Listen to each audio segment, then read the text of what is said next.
these bugs gather food and have a feast.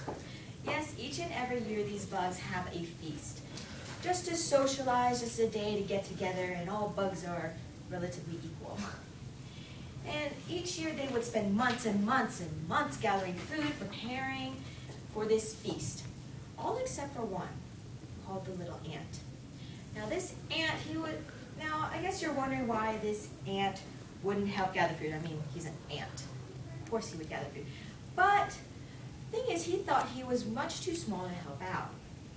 Each and every year he'd sit on his branch and sulk and just watch all the other bugs gather food and have a good time. That was all until one feast day.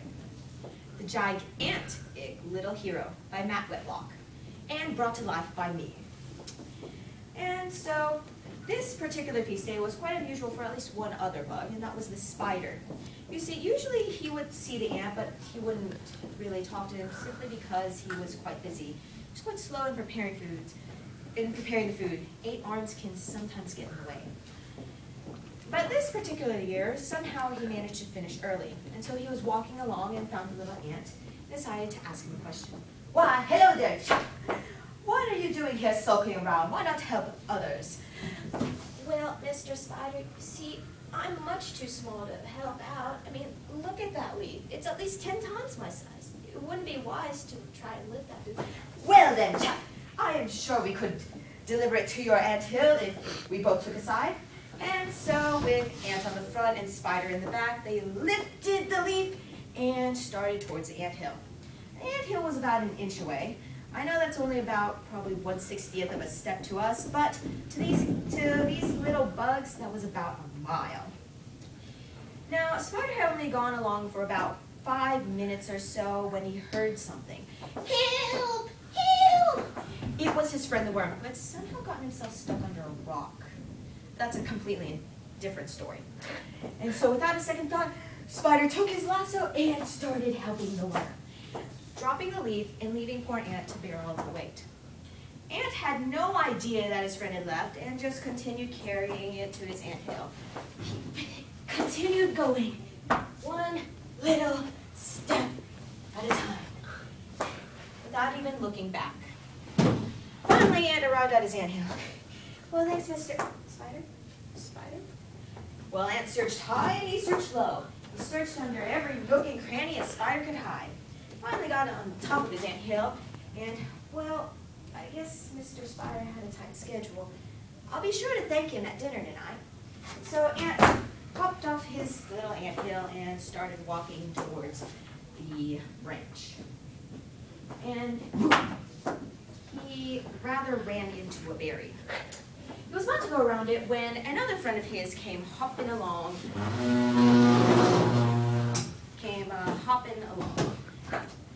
Hop!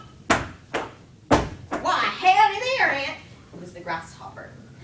What are you doing here? Aren't you usually on that branch over there? Well, Mr. Grasshopper, I was just out for a walk and I practically ran into this berry. Well, why don't you carry it to your anthill? I mean, you are an ant. Well, I'm much too small to do that. I mean, look at this berry. It's at least 100 times my size. Well, shucks. I'm sure we could lift it if we both tried. And so with Ant on the bottom and Grasshopper on top, they lifted the berry and were off. Now, this time it was about 2 inches away. And as I'd like to say that the Grasshopper lasted at least as long as the spider, it was only about 1 or 2 minutes when he got a little bit distracted. Well there, Grasshopper, why don't you put down that berry here and come play ball with us? It was all of his friends, and while I'd like to say that he kept on going with the ant, he didn't. He actually completely forgot about the ant, and so dropped the berry and went to go play baseball. And leaving poor Ant to bear all the weight. Now, Ant again did not know that his so-called friend had completely left him behind. And so he continued on at the bottom of the berry, taking one little step at a time, not even looking back, until he finally arrived at the anthill.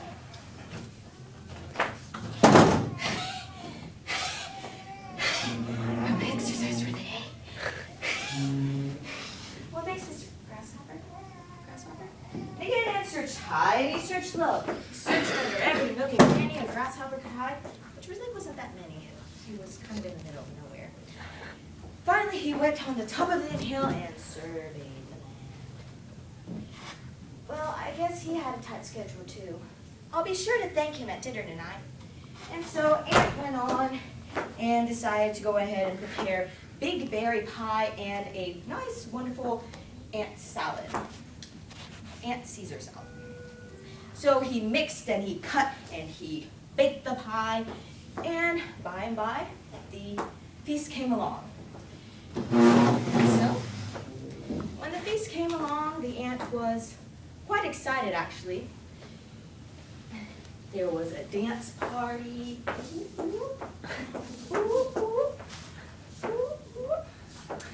And once they had eaten for some time, Ant got on the top of his chair and proposed a toast.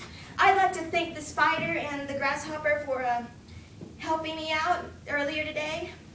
Now, Spider felt a little bit bad about taking credit for what he hadn't done, so he timidly raised his hand and said, "Well there, chap, you see, I had a other thing to get to. You see, my friend Worm here had started calling for help, and I completely forgot about the leaf thingy. You carried that leaf all on your own." And now it was Grasshopper's turn to confess. "Well, you see here, Ant, well, I kind of left to go play ball with my friends, but you carried that berry all on your own." And so Ant thought, and sat down and thought some more. Probably would have sat there thinking until the end of the feast if a beetle hadn't rose up and said, "3 cheers for Ant. He can now say I can instead of I can't." From that day on, the ant never sat on that sulking branch again. In fact, he went and helped, realizing for the first time in his life that you can do anything you set your mind to. Thank you.